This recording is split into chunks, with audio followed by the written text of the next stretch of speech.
delay.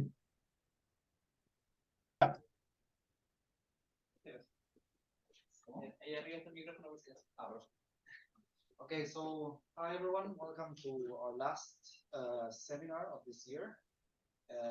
Today we have the pleasure of having Roberto Cortez with us from Universidad Andrés Bello, who's going to talk to us about the SEER model with social values. Thank you, Santi. Thanks everybody for coming. Thanks to Avelio who's not here for the invitation. So yeah, as Santiago said, this is the last talk of the year, so I'm going to present something quite simple and hopefully short, so we can all go have drinks later. Okay, so SEER model. How do I say it in English? SIR model. For those of you, you probably know what it's going to be.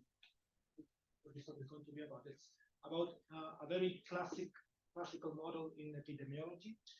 So as you might guess, this work was started during the pandemic. And everybody was trying to say something about this kind of models. So this is my say about it. First I will talk about the classic model, and then I will introduce the proposed model, which I call the SIR model with social gatherings. That's the new part, the social gatherings part. Then I will discuss the properties of this model, especially in comparison with the classic SEER model. And finally, this is the only part of the talk which will have probability. I will talk about the finite population dynamics associated with it. Okay, so first the classic model. So we have a disease, a contagious disease, and we want to study the spread of the disease in time. So the classic model, which is very old, is from 1927. It's a very simple system of ODEs, where we have basically three variables, which are S, I, and R, and the prime denotes derivative with respect to time. These variables are the proportion. These are proportions of the population. So these are numbers in the interval 0, 1, which depend on the time, of course. And they are the proportion of the population. Well, S is the susceptible proportion of the population, which is the proportion which is not yet infected, which has not yet acquired the disease. I is the proportion of the population which is infected, which has the disease and can potentially spread it to another individual. And after an individual is infected, after some time, it will become recovered. And from that point on, well, recovered or removed, and from that point on, the individual acquires permanent immunity, so it can no longer become infected again. And since these are all proportions, the sum of them will be 1, right? If you have seen the model, probably you will have seen it with capital letters S, I, and R. And in that setting, the capital letters typically represent the actual number of individuals. In this case, it's proportions, right? And well, we have 2 parameters here. First one is gamma, which is the rate of recovery, or 1 over gamma is the mean time of recovery of an infected individual. And beta is a parameter giving you the rate at which susceptible individuals become infected. And it can be decomposed in 2 parts. One is the average number of encounters per individual. The other part is the probability of disease transmission when you have a susceptible individual together with an infected individual. I will explain this in more detail a couple of times. Okay, so this is the model. It's a very simple system of ODEs. It's non-linear, although with a very simple non-linearity here of this product. Right? I'm guessing that many of you have seen this model already. Okay, if you solve this numerically, you get this very typical picture. So S is in blue, and it's always decreasing.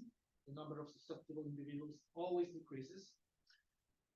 R, it's the number of recovered individuals, which also increases. And you have I, which is the number of infected individuals, which typically has this shape, which first increases and then it decreases, right?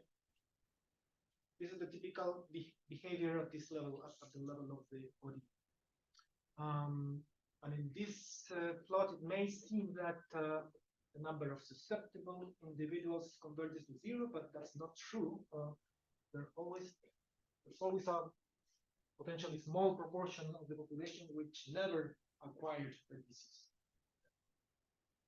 But I, the number of for any choice of parameter? What I just said, yes. For any choice of the parameters, you always have some potentially small proportion of the population which never acquires the disease. What is not always the case is this increase.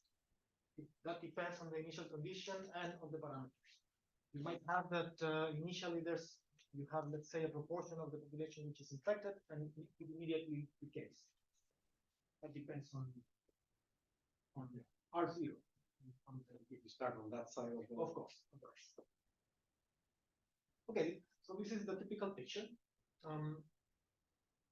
Well, I already kind of explained the heuristic behind this model. So here it is again. Basically, this is the case of an infinite population.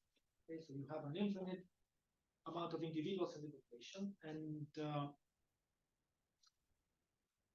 the rationale behind this is that you have pairwise encounters between individuals. So at some rate, you take two individuals at random from the infinite population, they meet, and if one of them is susceptible and the other one is infected, there's a probability that the susceptible individual becomes infected, right? And this is happening continuously with time. And you get, at least heuristically, you get the OD there. And of course, you have this gamma, which means that the infected individuals are recovered at rate gamma. All right. Okay, what was the motivation for this work? Well, we all probably remember that, especially at the beginning of the pandemic, well, we had no vaccine yet, so we had to do something in order to slow the spread of the disease. These are known as non-pharmaceutical interventions, which are basically any actions taken by either authorities or individuals that try to slow the spread of the disease. And of course, I will give the examples now, but we all know these examples too well. For instance, we have wearing face masks, frequent hand washing, etc., social distancing. But in particular, what we care about here is bans on social gatherings, right? There was a time in Chile, in particular, in which you were supposed to avoid meeting with people in groups of, let's say, was it 5 or something? There was a limit, right? So you were not supposed to meet on closed space with more than 4 other people or something like that. Okay, so this is our focus here. Social gatherings and the effect on the spread of the disease. Well, people, of course, have tried to study the effects of NPIs, particular social gatherings. And, well, what people have typically done is they the NPIs are modeled by modifying the nonlinear term of the system of ODEs. And they have done it in several ways. For instance, they allow beta, the parameter beta, to depend on additional variables like space or something else. Or, for instance, they have considered other nonlinear dependencies on I, on the portion of infected individuals. Keep in mind these two examples because they will come up later. And etc. There are many ways in which people have tried to, here's another one, tried to model the effects of NPIs on the spread of the disease.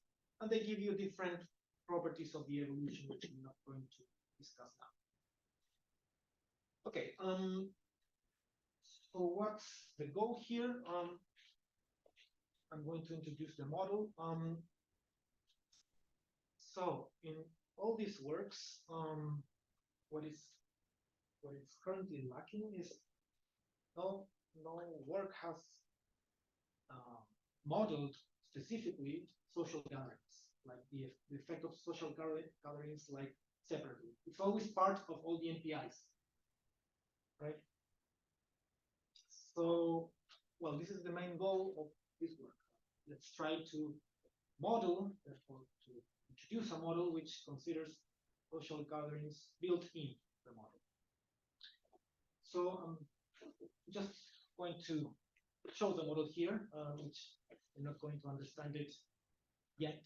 So this is the system of ODEs. It looks a little similar as before. The part in red is the new part. We have replaced the I that was there with this nonlinear function of I, where everything else, everything which is not S, I, and R are parameters. So what are the parameters here? Well, gamma is the same as before, and we have the most important parameter here is theta, which is basically the number of attendants to the gatherings. So let's say that theta is 4. So for this model, that means that people gather in groups of 4, always 4, right? And well, mu is the rate of occurrence of gatherings, and we have an additional parameter which is p, which is the, before it was hidden inside beta, and now it's explicit. It's the probability of disease transmission. You have an infected individual and a susceptible individual. And notice that the case where theta is 2, well, there are some cancellations here. You have 1, and this one cancels with that one, and you basically recover the classic SIR model with that value of. So this is indeed an extension to the classic model. Okay, so well, I can always show you a new system of ODEs, but the point here is that this has some meaning behind it. Before that, I'm just going to show you how the numerical solution of this system looks like. And it's, well, you cannot tell the difference at this level from this picture and the one before. It's basically the same overall behavior. You always have the number of susceptibles decreases, the number of recovered individuals increases, and the number of infected individuals can first increase and then decrease. So it looks very similar. Later, we are going to highlight the differences with the classic model. Okay. Roberto? Yes? In this model, you are fixing theta. For instance, you are saying that people are gathering groups of 4. That's the main idea? Or do you just consider several different scenarios? Later, I will generalize the model. Okay. This is the very simplest case. Okay, so at the level of this model, theta is fixed. I'm going to generalize it soon. Okay, so what is the idea behind the model? Okay, so gatherings occur at rate mu, and when a gathering takes place, this is the important part of the dynamics. Okay, so a gathering is going to take place. So what you do is you select theta individuals at random from the infinite population.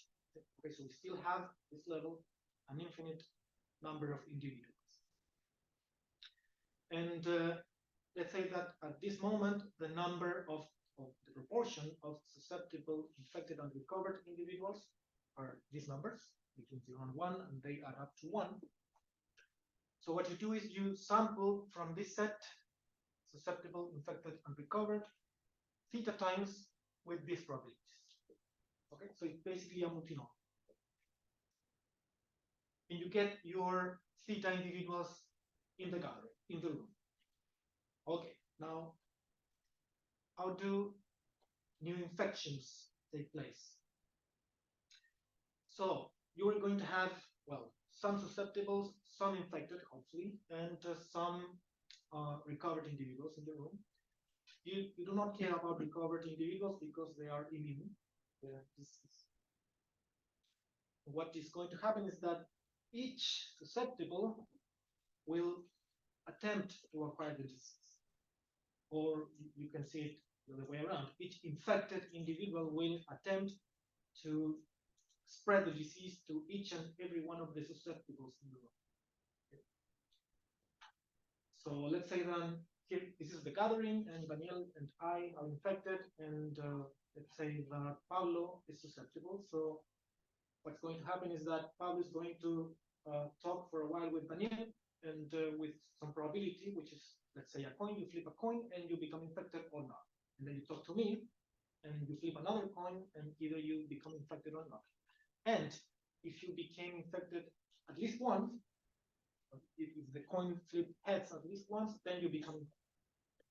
And that happens for every other susceptible in the room, right? So that's the idea. And well, this gathering, of course, in practice, it takes, let's say, a couple of hours. In this case, just 1 hour. But for the purpose of the model, it's instantaneous, right? So it's like everybody we met, this dynamic took place, and then we have some new infected individuals, right?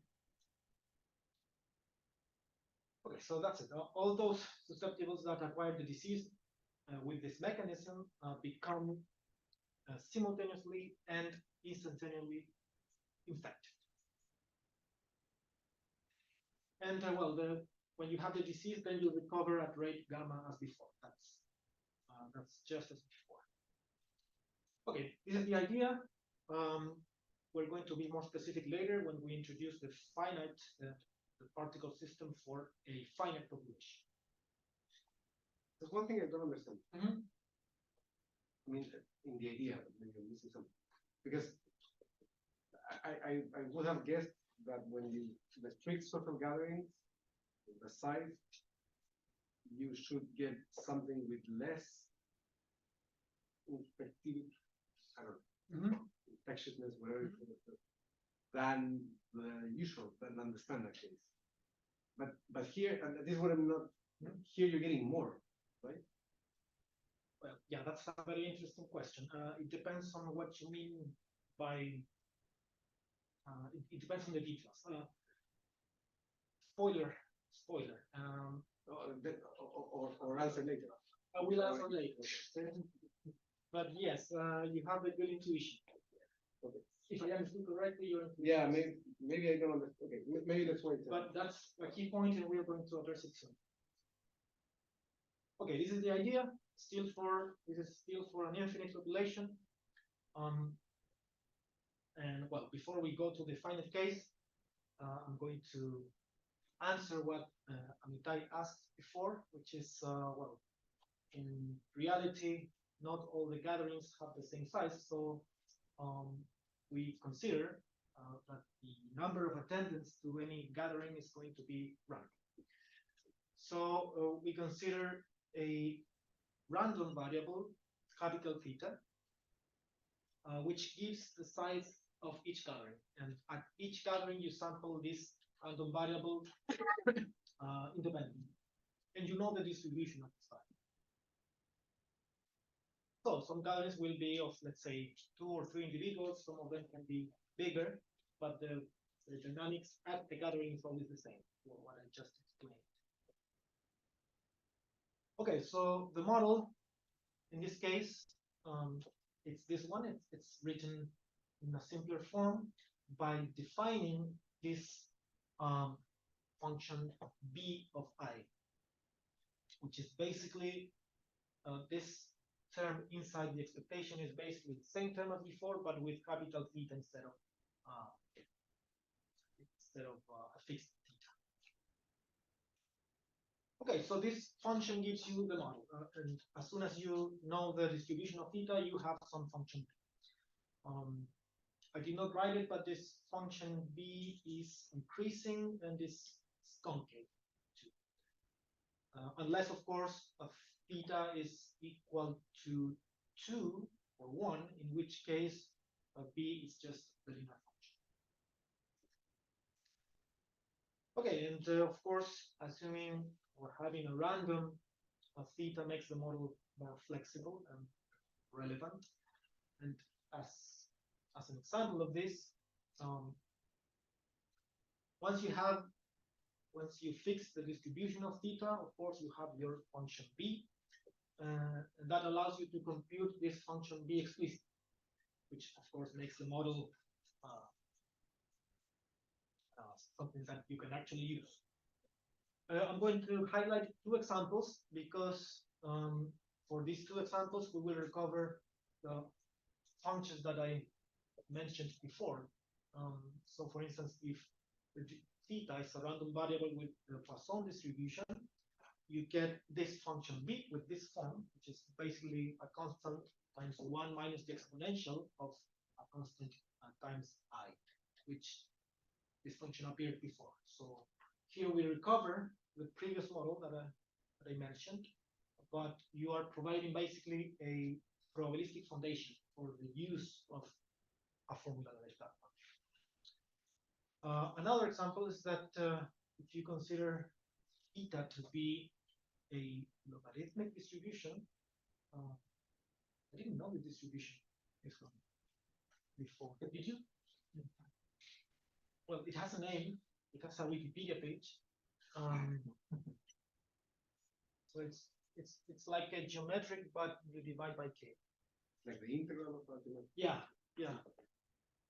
So I had never seen it before, but it turns out that for this specific distribution, you can compute the function b, and it gives you something of this form with some constants, which I'm not going to write explicitly. But the point is that, again, you recover this model, or this model which has been studied before. Yeah. So it kind of shows that, yeah. Is there an intuition behind this logarithmic distribution? Because the first time I've seen it, so I don't know where does it appear. No, sorry. I tried to find an interpretation in this case, but I could not think of one. Okay. Sorry. Well, but okay. The upside is that in other works they just use this function. So at least in this work, you say you provide some kind of probabilistic interpretation. You say if you have these dynamics of social gatherings, and if you consider this specific distribution, you get this function as a consequence, which is fun. Okay, so this is what I just said. We recover known models with this general model of social gatherings. Okay, now properties of the model, and in particular in comparison to the classic SIR model. In order to compare in a fair way the new model with the classic one, I'm going to introduce the reproduction number, which is, of course, it has interest on its own. It's a very useful epidemiological quantity. It can be described in words like it's when you have a population where almost everybody is susceptible to the disease, and you have a very small number of infective individuals. In that scenario, you have each individual has an average or expected number of new infections produced by an infected individual. Well, that is R0, the basic reproduction number. That's the idea, and its importance comes from the fact that in order for a disease to be able to spread and produce, let's say, an epidemic, you must have that this quantity is bigger than 1. It basically tells you the initial slope of the I curve in the case where I is almost 0. Right? So if I is almost 0 and this guy is bigger than 1, then you can increase. If not, then you immediately decrease and the disease does not spread. Okay, you can compute it explicitly for the classic model. It's beta over gamma. And in our case, you can also compute it explicitly in terms of the function b. It is mu times the derivative of your function b of 0 over gamma. And that turns out to be this expected value of your function of your random variable theta. Well, for some of the specific examples, well, if theta is, the random variable theta is fixed, you have that formula. For the Poisson case, you also have an explicit formula, and for the logarithmic distribution, you also have, well, it's explicit. It is explicit, and it's not equal to this, but it's of this order. And I just wanted to highlight that in all these cases and many others, the reproduction number grows quadratically with the average attendance to the gatherings. Right? Here, lambda is the average number of attendants. Here, well, it's the expected value, and here theta is the number of attendants. So it grows quadratically, and that might be helpful or not for people trying to study the effects of restricting social gatherings. Okay. Properties of the solution. This is just a well-postedness result. We need to assume this in order for, we need to assume that the second moment of the distribution of the number of attendants has is finite. And with that, we have that the system is well-posed. And it satisfies, and these are the same properties that the classic model satisfies. I'm just going to mention them. Well, number or the proportion of susceptibles decreases, the proportion of recovered increases. Under some condition, depending on what happens at the beginning, it can happen that I increases and then decreases, or otherwise it decreases immediately. And this tells us what happens for large times. So, as I said before, S converges to some value, I converges to 0, and R, well, converges to 1 minus whatever S converges. And this guy is strictly between 0 and 1, always. Of course, this value is usually very small for the diseases one typically wants to study. Okay, this is the comparison lemma. This is important. So now we are going to compare the behavior of the proposed model with the classic model. So, okay, here on the left, we have the proposed model, and on the right, we have the usual, the classic model. Left, right, yes. And we're going to assume that the game is fair, the comparison is fair. What's the meaning of that? The meaning is that we assume this condition, which means that both models have the same reproduction number. Well, in that case, the conclusion is that the number of susceptibles for the new model is always above the number of susceptibles of the classic one. So that means that for the proposed model, the disease spreads more slowly. I don't know if your question, Daniel, was about this. Or Yeah, no. maybe I got the wrong. Yeah, yeah. When I started to study this, I also got the wrong impression. I'm going to let me show you just a picture. It's basically what I just said. So here we have only the number of the proportion of susceptible individuals. It's always decreasing, of course. And we have three different functions B. The first one, it's basically the classic model, just a constant times the number of the proportion of infected. And the other two is for a fixed theta, and the last one is for the Poisson model. Do not worry about the specific numbers here. They are chosen such that the three models have the same basic reduction number, in this case 10. And what you observe is that for the case of the classic model, it always goes, it's below the other two, always. So the classic model spreads. The classic model spreads faster. And Okay, but this is what it's saying here. This is the classic model, so the number of okay, no, susceptibles is that's- always below. that's it. Yeah, that's what I. So that was your initial thought. Yeah, that it infected. Infected more. Yeah, because you have more. I mean, if you have two groups of two, Mm-hmm. then there's only one guy that can have groups of four. The same. You have more chances of getting infected. So it's not normal. Okay, maybe but- I'm not getting the right info. Okay, but I agree with you, but that would give the conclusion of that would be that the disease should spread faster for the new model, which is not the case. Isn't that what you're saying?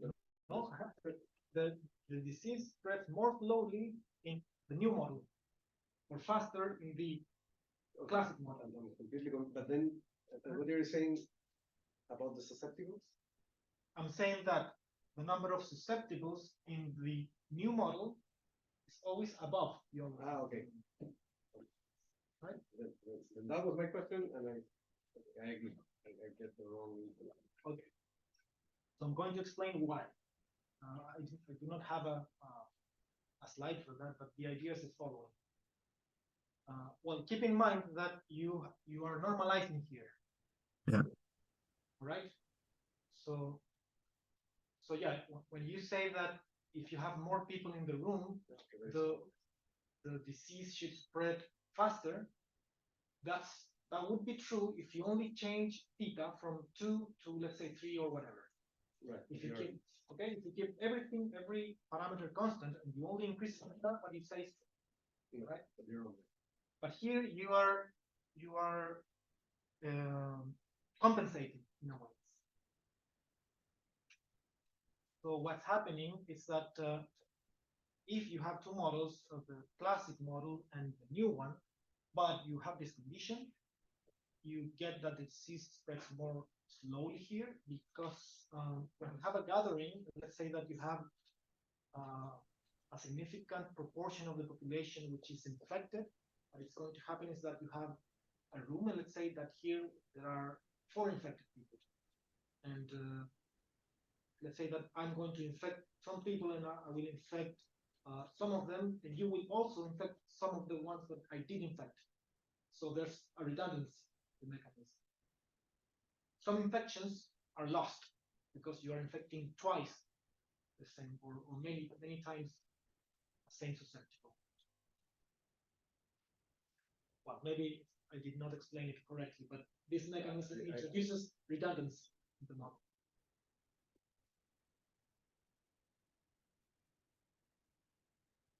I don't know if that was clear enough, maybe not.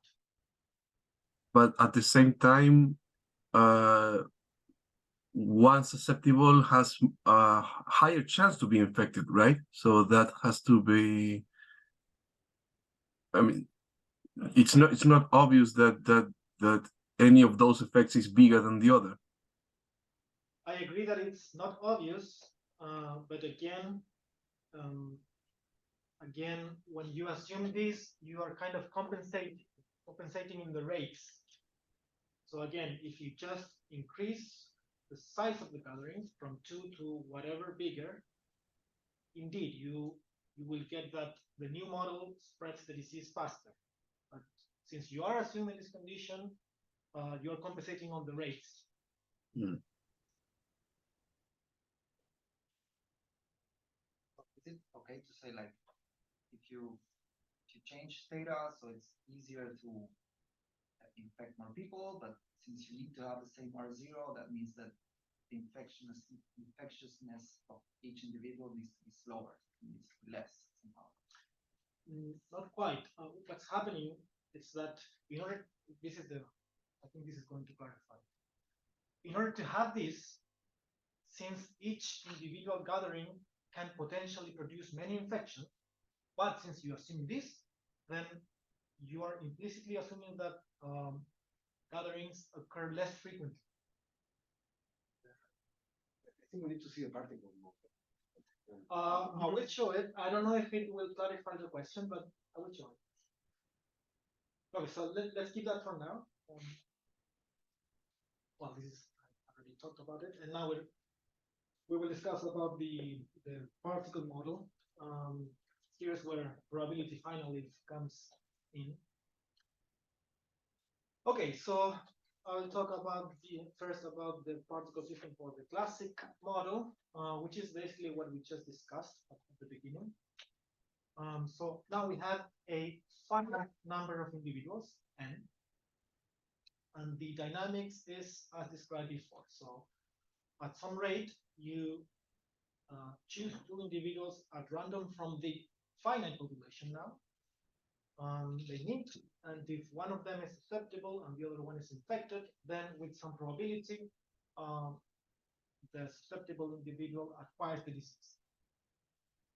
And infected individuals recover at rate gamma. So it's the same heuristic as before, but now it's not heuristic. This is an actual dynamics for a finite particle system. So we have a Markov process, which evolves continuously with time. It's a jump Markov process on this set, yes. So this is the number of susceptible, infected, and recovered individuals, and they add up n.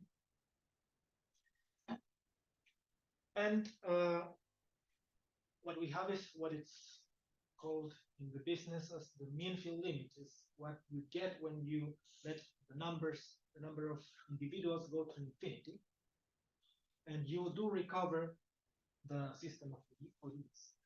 So here's the theorem, which, well, I don't know if I should attribute it to Kurtz. It's the oldest reference I could find.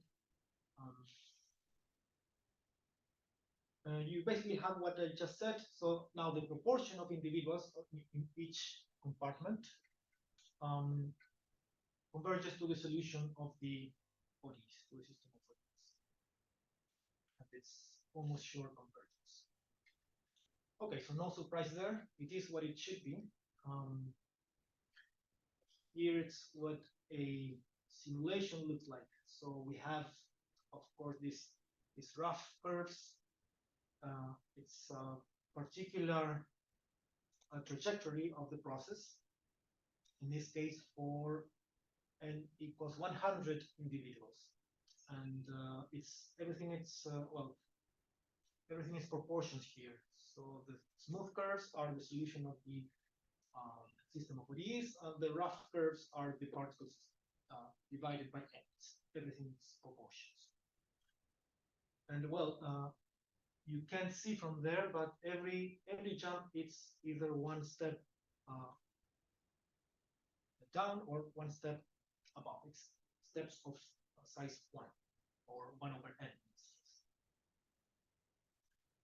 Okay, so you can do basically the same for our proposed model, the model with gatherings. So what's the dynamics here? It is the following. So at some time you have your proportions of susceptible, infected, and recovered individuals. And at that moment, the dynamics is the following. So as before, at this rate, at rate proportional to the number of infected individuals, a recovery takes place. So you just decrease the number of infected and you increase the number of recovered. That's nothing new there. Now, gatherings. Gatherings work as described. Here's a more specific description. At this rate, at rate proportional to the total number of individuals in the population, a gathering takes place. And when a gathering takes place, you sample the size of the gatherings, the number of attendants, with the distribution that you know. So you sample theta, and now you select theta individuals from the population. So you have your n individuals, let's say you have them labeled, and you select theta of them at random, completely at random. So you are going to have, after you choose, you are going to have some number of selected susceptible, selected infected, and selected recovered. And of course, the sum of them is theta, the number of attendants. And now you do what we described. So each of the tilde susceptibles attempts to acquire the disease e tilde times, and each time independently of the rest and with probability. And of course, one susceptible might acquire the disease more than once, but all that matters is that it acquires the disease at least once. And you call J the number of new infections. And now you jump from whatever you had, you subtract J from S, and you add it to I. Okay, and these rules define your jump Markov process, which again is a Markov process on that set, 0 n to the power 3. And well, we have, this is the main theorem of the work, in which you prove the mean field limit for the proposed model. So you assume this condition, you assume finite second moment of theta, and you have the same as before. So you have the convergence almost surely of the proportion of each compartment to the solution of your system of ODEs. Okay, so no surprise there. Can I ask you something? Yeah. So if you go back one slide and then another slide. So here, a gathering takes place at very linear, proportional to n. Yes. And in the previous case, what was it? And the previous case, at constant rates, you choose 2? Yeah, you mean in the ODE? No, in the classical. Oh yeah, okay. Oh, that's a simple question. Yes. Simple. I did not say it here, but remember that the parameter beta has built-in 2 parts. One is the rate of interactions, and the other one is the probability of transmission. Right. So you could separate it in either way you want. Either there are many. But these interactions, they also occur at a rate, which, the beta is really multiplied by n. Yes, of course, yes. In both cases, you. Yes. Okay. I didn't say that, but yes. All right. Okay. So this is the result. So it's okay. So it's completely straightforward that if you take theta to be exactly 2, you recover the other model with some change in value. Yes. It's exactly the same model. It is nothing new. All right. This is what it looks like. What it looks like when you simulate it. So again, it looks very similar. But if you could zoom in at some of these jumps, you would notice that some of them are of height 2 or 2 over n or more. So you can have a simultaneous gathering where 2 or more people get infected simultaneously. That's a new part of the model. The overall behavior is pretty much the same. Okay, and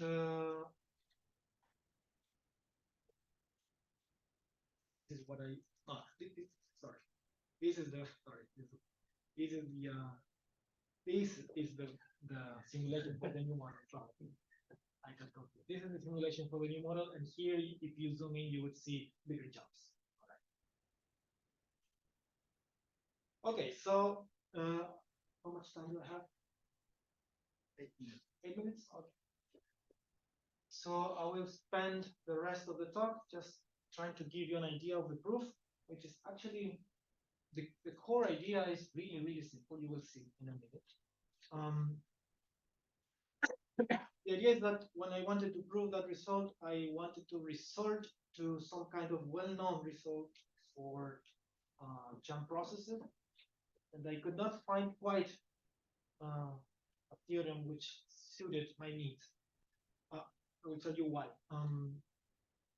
So I had to consider this general model, which is, well, a model where now we go to any dimension d. We still work on the set 0n to the power d. This is the state of the process, and we are going to work with the dynamics of this Markov jump process is going to be that a jump from x to x plus something occurs at some rate given by this. So what is lambda?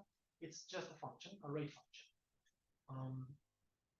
And with under the restriction that it never allows, or the rate for going out of this set is 0. So the process always stays in this set. And keep in mind that here we are allowing the rates to depend, of course, on the rate amplitude L, which is a vector in CD, but also we allow them to depend on N. And this is the new part. I'm going to explain why soon. Okay, this is a general model for a jump Markov process.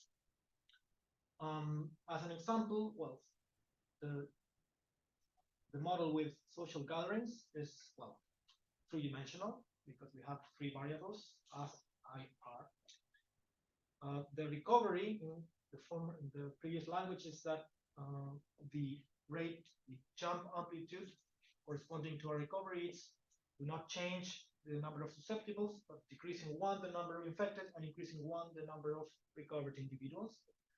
And this is the associated rate. It's proportional to I over n. And the infections occur, well, infection of K susceptibles, where K is 1 or bigger, is associated with this rate jump amplitude. And this is the key part. The rate function for this kind of jump in which K people get infected, it's just proportional to this. I wrote it like this. It's the probability that this variable equals K, where this variable is, well, what it has to be. It's the number of new infections in a gathering of size theta. It's what it must be. And this is the key part. This is what for the classic model, we have that, well, the only L available is L1, when it occurs one new infection, and the rate function is proportional to S over n. So you can write the finite dynamics in terms of just the proportions, in terms of I over n and S over n. And for that case, you can find classical results. So that's why, in our case, there is a dependence on n here. In our case, you do need to know the actual number of susceptible, infected, and recovered individuals in the population at that time in order to sample the individuals. So that's why we needed to, well, introduce a slightly more general result where the rates are allowed to depend on n, particularly here. Okay, I'm now going to state the mean field limit for a general model result. We need to define this function, which depends on n, and it's basically the average rate, the average rate amplitude. And this is the result. We need a couple of assumptions. We need that the rate functions are bounded uniformly in n and x for something which is the expectation is summable, or the expectation is finite. And we need that these functions fn converge to some f which is Lipschitz. And with that, we have what we wanted. We have that the process x, which we defined before, divided by n, converges to the solution of the ODE. When you translate this in terms of the either the classic model or the model with gatherings, you do recover. This is the ODE associated, and this is the convergences. Okay, the proof of this is just small adaptations of well-known results, so I'm not going to discuss it here. I will tell you how do you prove from this result, from the previous one, you get the specific convergence for the model with gatherings. So basically, we need to check these two conditions. The first one is this control on the rates, which is just a consequence of our assumption that the second moment is finite. And the second part, this is the interesting part, and I will try to convince you that it's really easy once you have everything clear. So what's happening? What's going on? So for the infinite population, as I mentioned before, what's happening is that you are sampling a multinomial distribution. So you have an infinite number of individuals, and you know the proportions of the population of each type. And since you have an infinite number, you can just see it as sampling with replacement, right? So the distribution of the number of susceptible, infected and recovered individuals in a gathering has this distribution, a multinomial. On the other hand, in the case of the finite population, you have what is known as a multi-hypergeometric distribution. So you're going to sample from a finite pool of people where you know the number of each type, which are SIR. And the key part of the proof is to prove that this distribution converges to this one, right? That's the key part. And well, one of the things that I like to do typically is to use a coupling argument, right? With a coupling argument, we will be able to prove the convergence of this distribution in total variation distance, which in turn gives us the convergence of the functions fn. Okay, and the coupling is, once you understand what's going on, the obvious coupling works. So what do? Okay, you first sample theta plus this. So let's say that you have it fixed. Sample the size of the gathering. And now I'm going to sample the tilde guys without n. This is basically what's going to happen at the level of the infinite population. Okay, so you sample theta, and now you draw theta elements from that set. And let's say that you have the numbers, you have them labeled, right, from 1 to n. With replacement, so you can have repetitions there, right? And now you define these variables. So the number of elements that you sampled and which are in this set is S tilde. The number from the following, from S plus 1 to S plus I, it's I tilde, and R tilde is the remaining elements, number of remaining elements. Again, you have repetitions here, right? What you do is now you want to define what happens when you do not want repetitions, and it is as simple as this. So if here this step you sampled at least two elements which were equal, then your vector will be something else. But if there were no repeated elements, you just define it as to be as equal as before. And that, as simple as it looks, it works. What is this? Well, this is just a realization of the variable that you want, which is independent of everything else. Okay. So this is the bad case, this is the good case. And you just need to prove that the bad case does not matter in the limit. Well, this is a very simple computation. Let's say that you sampled theta and it's some value. And given that, it's very easy to see that the probability that the tildes with n and without n are both all equal.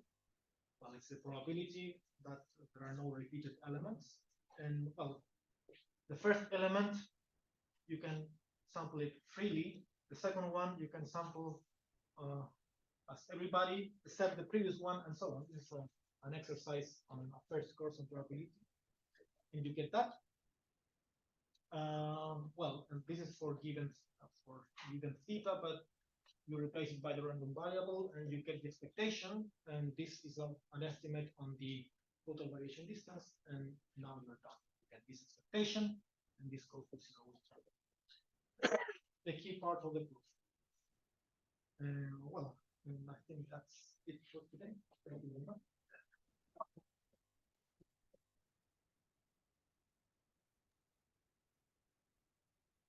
Questions? I have a question. Yep. I wasn't. Could you go back to your main theorem, the one about the convergence from your model to the ODE, please? Maybe I missed it, but is there some condition on some hypothesis on the initial conditions of your finite model? Do you start, for instance, with a proportional amount of infected vertices or infected people? Yeah, there is a condition which I omitted, which is basically you have to assume that however you sampled your initial values for these quantities, Yeah. portions converge to whatever initial condition you have here. Ah, okay, that was missing for me. Okay.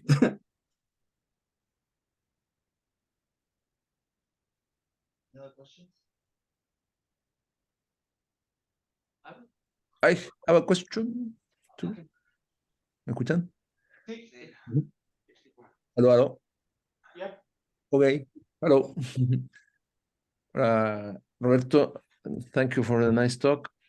Yeah, I was wondering at the individual level, can you give an interpretation of the R0 number and why is it of the order of the second moment of the variable? You yeah, if I remember well, it was like yes there.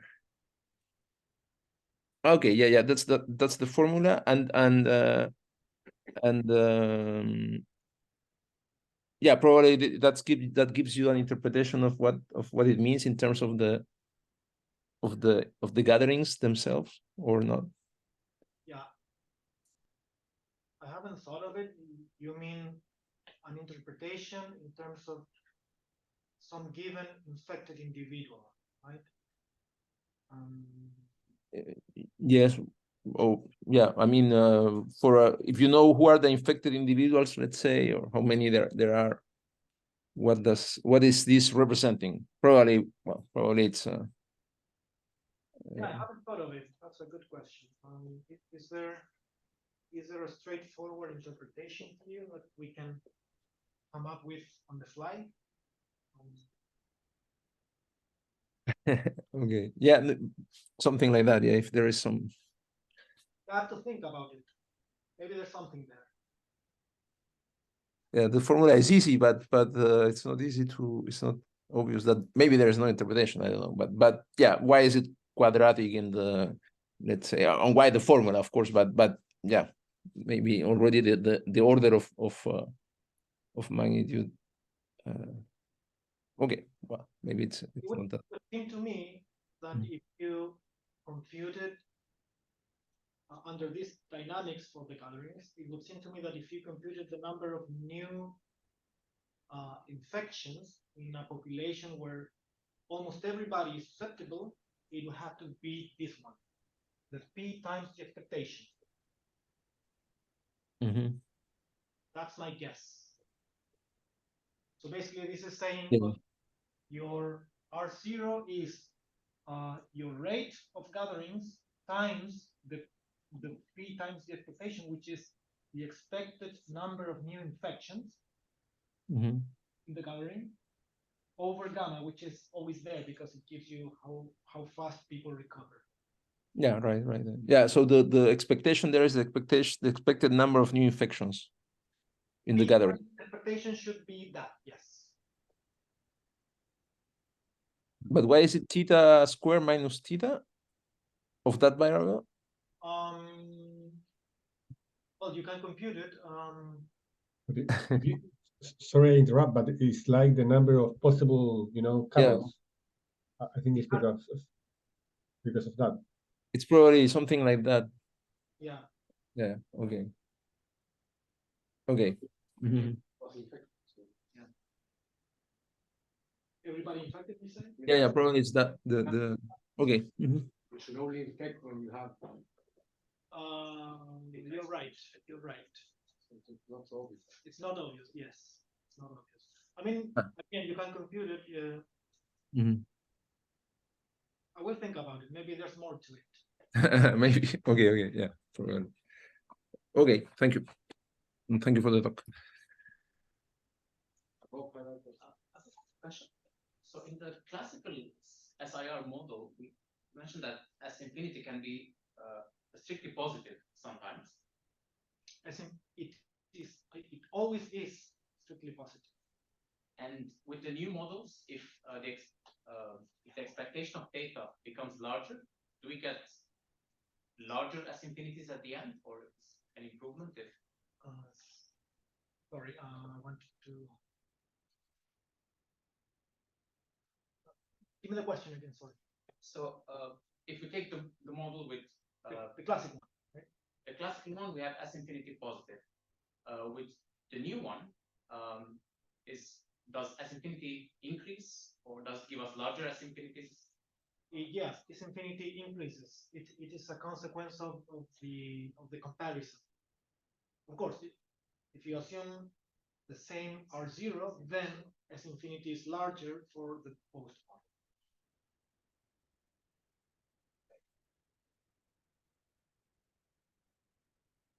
I want to repeat Daniel's question. So you said that the two finite population models are equivalent, but you mean so beta needs to be divided by n?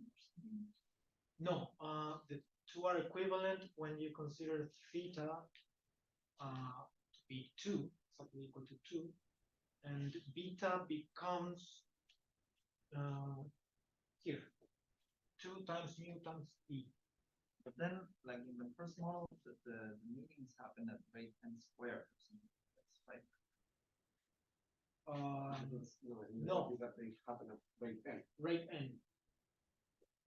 A rate proportional to n. But for each pair, you wait for how does it work? Like for each pair, you wait for an exponential clock, and then they try to infect each other.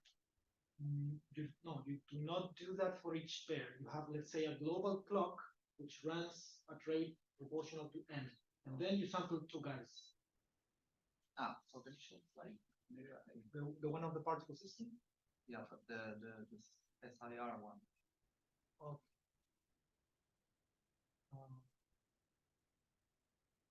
No, not this one. The other one. It's not specified. Yeah, this one. Yeah, okay. Yeah, I did not specify the global rate here. Okay. Because I would have to introduce the parameter mu here, which is not typically used. Okay. But it's like everybody wakes up at that constant rate and chooses somebody else, and then the global rate is set. Yeah.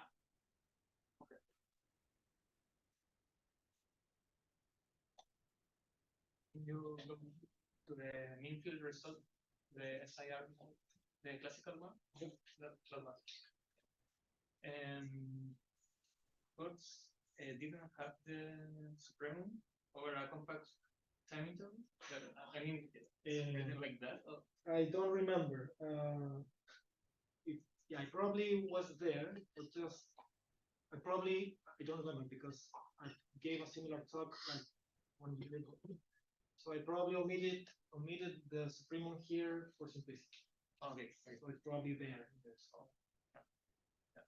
My question would be, do you improve the result? Probably.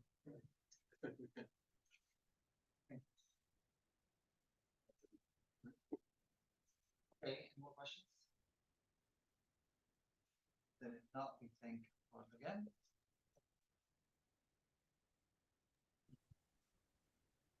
Can we make a couple of announcements? Of course. Okay.